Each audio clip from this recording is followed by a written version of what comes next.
Operation सिंदूर पर pause लगने के 48 दिन बाद जो पहली इंटरनेशनल अप्रूवल रेटिंग आई है, उसमें नरेंद्र मोदी 78% की रेटिंग के साथ दुनिया के टॉप वर्ल्ड लीडर बने हुए हैं। ये मोदी जो है रुकता नहीं है ना, रुकता नहीं है। देखिए, भारत के वजीर आजम मोदी साहब ने टॉप किया है। इंडिया के prime minister Narendra Modi dominates global leaders approval rating.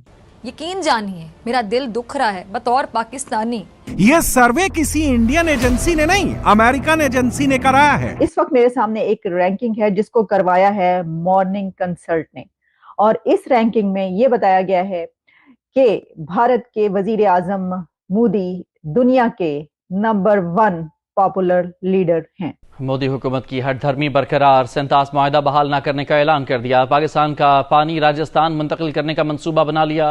भारतीय मीडिया को इंटरव्यू में भारतीय वजीर दाखिला अमित शाह ने कहा कि भारत पाकिस्तान के साथ सेंतास मुआहदा कभी बहाल नहीं करेगा। इतनी फ्रस्ट्रेशन, गुस्सा, दुख, हम क्या कर सकते हैं? हम कुछ कर क्यों नहीं रहे? क्या करें? तो करना, परेशान हो गए हम लोग 2.5 साल से, ये भी परेशान हो गए, हम भी परेशान हो गए, करो फिर। वहाँ पे उन्होंने सीधा सीधा कह दिया कि इस वक्त भारत जो है वो दुनिया की चौथी बड़ी इकोनॉमी है, और वो ये कह रहे हैं कि हमने जापान को पीछे छोड़ दिया। मोदी जी ने वर्ल्ड अक्रॉस एक ऐसा स्टैंडर्ड सेट कर दिया, एक ऐसा पैरामीटर सेट कर दिया जो बाकी पॉलिटिकल लीडर्स के लिए। कुछ नाम तो ऐसे हैं कि जो हैरान परेशान रह गए होंगे देखकर के हमारी अप्रूवल रेटिंग ये है। मोदी ने सिर्फ अमेरिकी राष्ट्रपति डोनाल्ड ट्रंप को पीछे नहीं छोड़ा है, कई वर्ल्ड लीडर भी मोदी से बहुत पीछे छूट चुके हैं। इस वक्त मेरे सामने एक रैंकिंग है जिसको करवाया है मॉर्निंग कंसल्ट ने, और इस रैंकिंग में ये बताया गया है कि भारत के वजीर आजम मोदी दुनिया के नंबर 1 पॉपुलर लीडर हैं। कुछ नाम तो ऐसे हैं कि जो हैरान परेशान रह गए होंगे देख करके हमारी अप्रूवल रेटिंग ये है, क्योंकि ये बात याद रखिएगा कि मॉर्निंग कंसल्ट ने ये जो सर्वे करवाया है ये अप्रूवल रेटिंग भी बताई है उन्होंने कि कौन से लीडर की, दुनिया का कौन सा लीडर, उसको कितनी अप्रूवल रेटिंग हासिल है, कितने लोग उसको अप्रूव कर रहे हैं, या उसको उसकी जो रेटिंग है उसकी वो कहां पर है। तो मॉर्निंग कंसल्ट पहले मैं आपको बताती हूँ। पहले ये देख लेते हैं कि मॉर्निंग कंसल्ट है क्या। तो देखिए, मॉर्निंग कंसल्ट जो है ये है बिजनेस इंटेलिजेंस कंपनी, और ये स्टैब्लिश हुआ था 2014 में, और it is named one of the fastest growing technology companies. और इसमें फिर बताया गया है कि कितना इसकी अर्निंग है, कितने बिलियन डॉलर्स जो है, और कहा यह जा रहा है कि जो अभी तक वैल्यू है मोर देन 1 बिलियन डॉलर्स इसकी बताई जाती है। काफी इसकी डिटेल्स है, लेकिन ये करता क्या इदारा, ये करता है मॉर्निंग कंसल्ट के सर्वे करवाता है। अच्छा, ये सर्वे सिर्फ यही नहीं है कि दुनिया का कौन सा लीडर किस नंबर पर है, ये भी सर्वे ये करवाते हैं, बल्कि इसके साथ ये भी करवाते हैं कि जैसे अमेरिका की क्योंकि ये कंपनी है, नॉर्थ अमेरिका में है, लेकिन इसमें कुछ दिन पहले इन्होंने करवाया कि जो सोशल मीडिया है उसको कितने अमेरिकन जो हैं वो कहते हैं कि ये एक्सेप्टेंस है इसकी, कितने अमेरिकन समझते हैं कि नहीं ये ठीक नहीं है। अच्छा, इसी तरीके से दुनिया की और जो चीजें चल रही हैं, जो कुछ कंट्रोवर्सीज है, उसके ऊपर भी वो जो है करवाता रहा है इस तरह के सर्वे। और जो मॉर्निंग कंसल्ट है इसकी तमाम जो सर्वे या रैंकिंग्स आती हैं वो अपडेट होती रहती हैं, और समटाइम्स ये वीकली अपडेट भी होती हैं। तो ये जो हम आपको रैंकिंग बता रहे हैं कि जिसमें भारत के वजीर आजम मोदी साहब ने टॉप किया है दुनिया भर में, और टॉप ऑफ देयर लिस्ट हैं वो इस रैंकिंग में। मोदी जी ने वर्ल्ड अक्रॉस एक ऐसा स्टैंडर्ड सेट कर दिया, एक ऐसा पैरामीटर सेट कर दिया जो बाकी पॉलिटिकल लीडर्स के लिए। मैं भारत के अंदर की बात नहीं कर रही हूँ, भारत के अंदर की पॉलिटिक्स ऑलमोस्ट अब वन साइडेड हो चुकी है।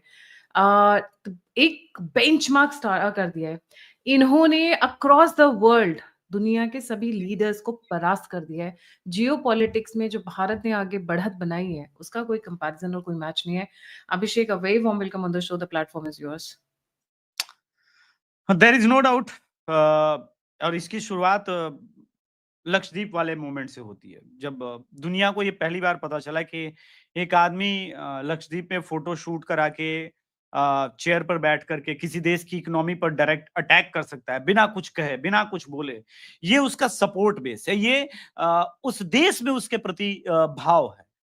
तो देखिए, मैसेजिंग को लेकर के नरेंद्र मोदी, गायत्री जी, काफी स्ट्रांग रहे, स्पेशली जब वो साइप्रस वाला एपिसोड हुआ तुर्की ने पूरा ऑपरेशन सिंदूर के दौरान खुल करके पाकिस्तान का साथ दिया और कश्मीर इशू पर भी लगातार देता रहा, ऐसा नहीं है।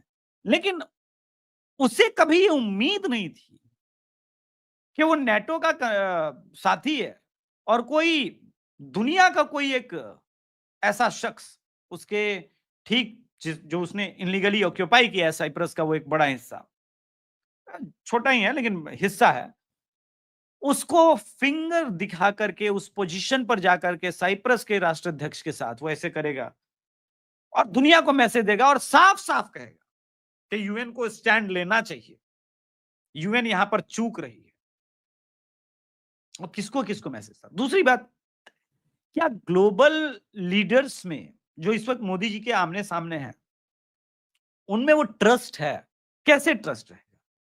जिस इजराइल ने अमेरिका को खाद दिया, बीज दिया, पानी दिया, सींचा और पौधा लगाया, यूएस को आगे बढ़ाने में इजराइल का इतना बड़ा हाथ है, उसी देश का यूएस का राष्ट्राध्यक्ष एक अटैक जरूर करता है ईरान के ऊपर, लेकिन उसके बाद सीज फायर करा देता है नोबेल प्राइज के लिए और इजराइल को बोलता है अब तुम बंद करो, जबकि इजराइल छोटा देश है। 100 मिसाइल अगर ईरान में गिरेगी उतना इंपैक्ट नहीं होगा, लेकिन ईरान की 10 मिसाइल, ठीक है उनका वो उतनी प्रिसाइज नहीं है, लेकिन जिधर भी गिरेगी तबाही बर्बादी के मंजर अधिक होंगे। जिस मोड़ पर ये सीज फायर की बातें की जा रही है वो मोड़ गलत। तो ट्रंप की जो क्रेडिबिलिटी है भारत और पाकिस्तान के भी संदर्भ में, देखिए नोबेल प्राइज का चक्कर बुरा होता है, ये बात आप मानिए। मैं पहले भी भारत के भी संदर्भ में कहता था 303 वाली पार्टी 240 पर आ गई, नोबेल प्राइज का चक्कर होता बुरा है, या मानिए ना मानिए। तो वो नोबेल प्राइज के चक्कर में पड़ गए। लेफ्ट इकोसिस्टम का एक बहुत रटा रटाया फॉर्मूला है,